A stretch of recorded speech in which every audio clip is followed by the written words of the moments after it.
열왕기하 11장. 아하시아의 어머니 아달랴는 아들이 죽는 것을 보자 왕족을 다 죽이기 시작하였다. 그러나 왕자들이 살해되는 가운데서도 여호람의 왕의 딸이요 아하시아의 누이인 여호세바가 아하시아의 아들 요아스를 몰래 빼내어 유모와 함께 침실에 숨겼다.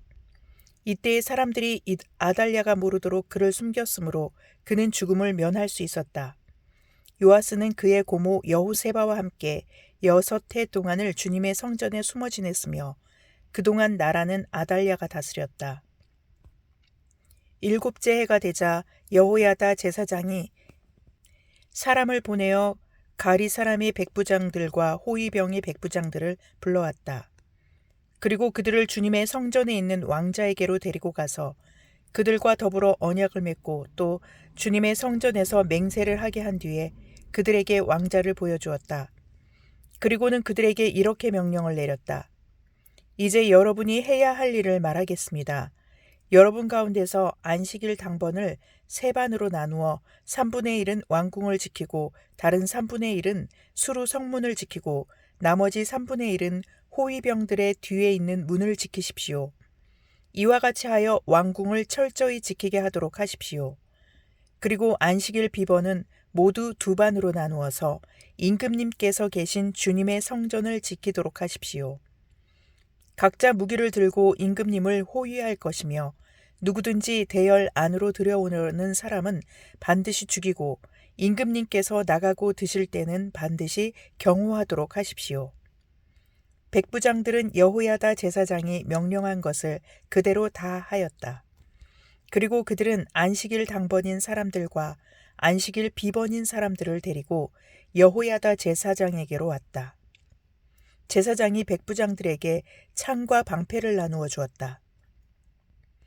그것은 다윗 왕의 것으로서 주님의 성전 안에 간직되어 있던 것들이다. 그리하여 호위병들은 각각 손에 무기를 들고 성전 오른쪽에서부터 왼쪽까지 제단과 성전 주위를 감시하며 왕을 호위하였다.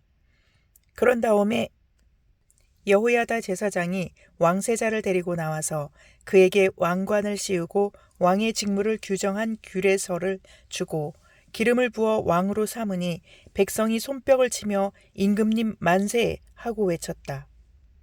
아달랴가 호위병들과 백성의 소리를 듣고 주님의 성전에 모여있는 백성에게 가서 보니 왕이 대관식 규례에 따라 기둥 곁에 서 있고 관리들과 나팔수들도 왕을 모시고 서 있고 나라의 모든 백성이 기뻐하며 나팔을 불고 있었다. 아달랴가 분을 참지 못하고 옷을 찢으며 반역이다 반역이다 하고 외쳤다. 그때 여호야다 제사장이 군대를 거느린 백부장들에게 명령을 내렸다. 저 여자를 대열 밖으로 끌어내시오. 그리고 저 여자를 따르는 사람은 누구든지 칼로 쳐 죽이시오. 여호야다가 주님의 성전에서는 그 여자를 죽이지 말라고 하였으므로 그들은 그 여자를 끌어내어 군마가 드나드는 길을 통해 왕궁으로 들어가 거기에서 그 여자를 처형하였다. 여호야다는 이스라엘 백성이 주님의 백성이 되는 언약을 주님과 왕과 백성 사이에 맺게 하고 동시에 왕과 백성 사이에도 언약을 맺게 하였다.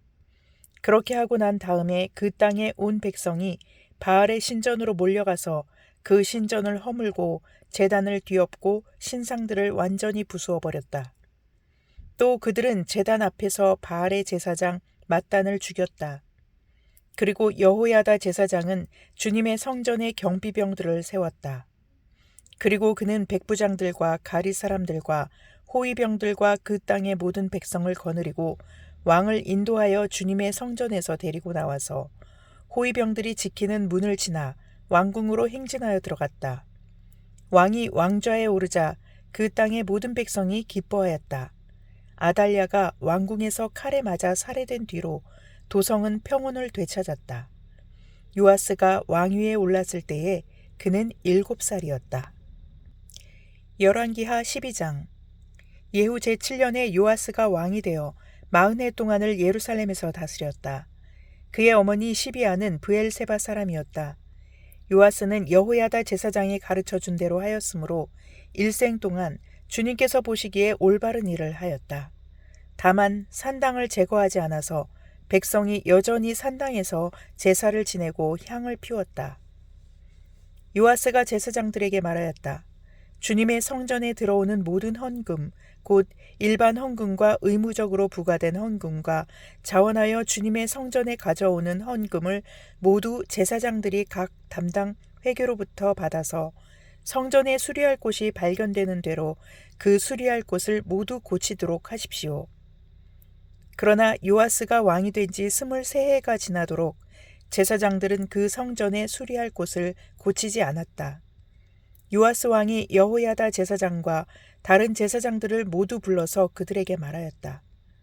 어찌하여 아직 성전에 수리할 곳을 고치지 않고 있습니까? 이제는 더 이상 담당 회계로부터 돈을 받아두지 말고 성전을 수리하는 데 쓰도록 직접 넘기게 하십시오. 제사장들은 이 일에 동의하여 제사장들이 백성으로부터 돈을 받거나 성전을 직접 수리하거나 하는 일을 하지 않기로 하였다. 제사장 여호야다의 궤를 하나 가져다가 그 뚜껑에 구멍을 뚫어 주님의 성전으로 들여와서 오른쪽 곧 제단 곁에 그것을 놓았다.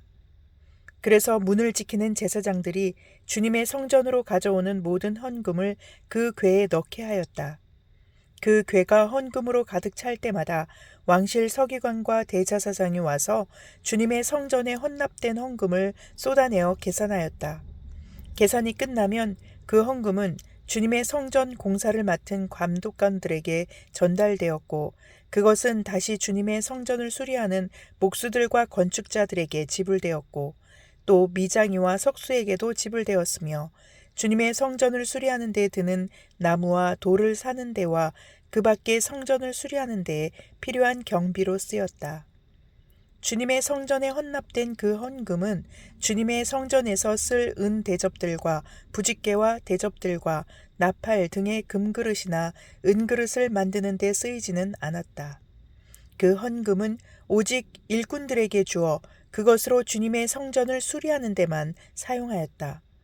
또 돈을 받아 일꾼들에게 주는 감독관들에 대한 회계 감사를 하지 않았는데 그것은 그들이 성실하게 일하고 있었기 때문이다. 그리고 속건제와 속죄제에 바친 돈은 주님의 성전의 수입으로 계산하지 않았다. 그것은 제사장들의 몫이었기 때문이다. 그 무렵에 시리아 왕 하사엘이 가드를 공격하여 함락시켰다. 그런 다음에 하사엘은 또 예루살렘도 치려고 하였기 때문에 유다 왕 요아스는 앞서 유다를 다스린 여호사밧과 여호람과 아하시아가 주님께 바친 모든 물건과 또 자신이 주님께 바친 것들을 비롯하여 주님의 성전과 왕실 창고에 있는 모든 금을 시리아 왕 하사엘에게 보냈다. 그러자 하사엘은 예루살렘을 치지 않고 물러갔다. 요아스의 나머지 행적과 그가 한 모든 일은 유다 왕 역대지략에 기록되어 있다. 요아스의 신하들이 영모를 꾸며 실라로 내려가는 길에 있는 밀로의 궁에서 요아스를 살해하였다.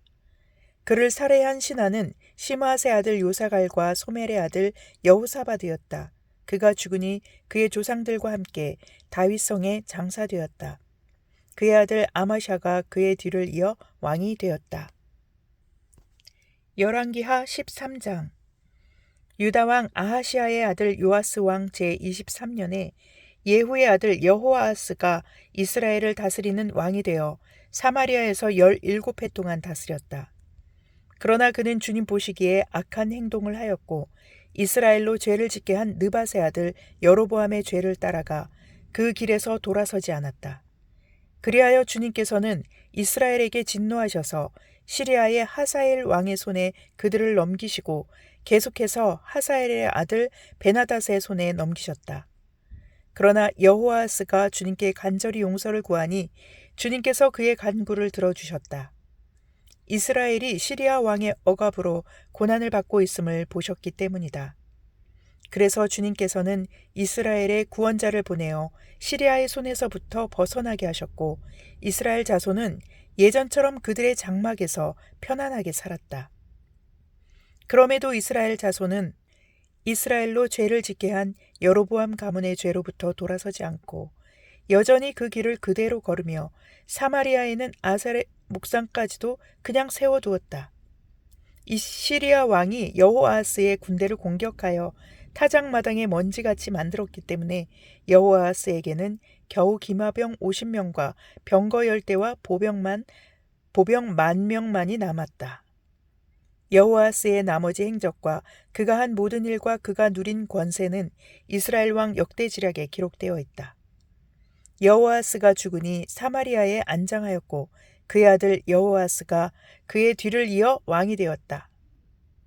유다의 요아스 왕 제37년에 여호아하스의 아들 여호아스가 이스라엘의 왕이 되어 사마리아에서 16해 동안 다스렸다. 그는 주님께서 보시기에 악을 행하였고 이스라엘로 죄를 짓게 한 느밧의 아들 여로보암의 모든 죄로부터 돌아서지 않고 그 길을 그대로 걸었다.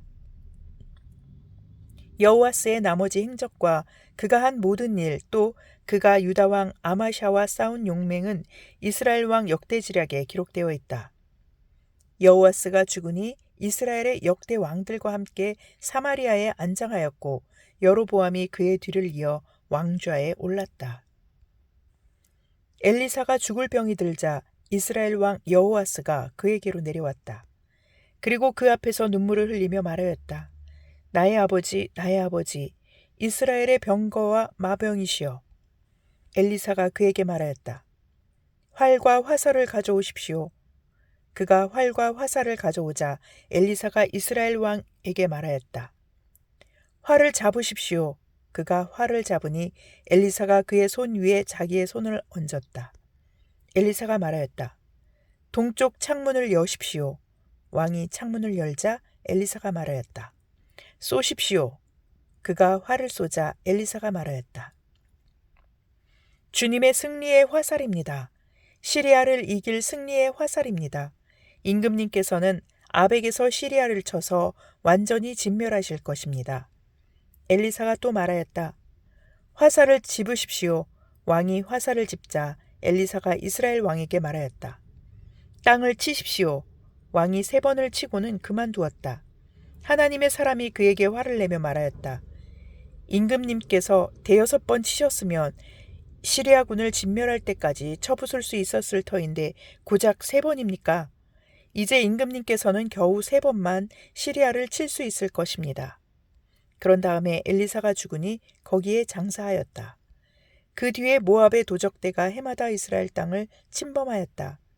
한 번은 장사 지내는 사람들이 어떤 사람의 죽음을 묻고 있다가 이 도적대를 보게 되었다. 그러자 그들은 놀라서 그 죽음을 엘리사의 무덤에 내던지고 달아났는데 그때에 그 사람의 뼈가 엘리사의 뼈에 닿자 그 사람이 살아나서 제 발로 일어섰다. 시리아의 하사엘 왕은 여호아하스가 다스리는 동안 줄곧 이스라엘을 억압하였다. 그러나 주님께서 이스라엘에게 은혜를 베푸셔서 그들을 불쌍히 여기시고 그들을 굽어 살피셨다. 이는 아브라함과 이삭과 야곱과 맺으신 언약 때문이었다. 그래서 그들을 멸망시키지 않으시고 이제까지 주님 앞에서 쫓아내지 않으셨다.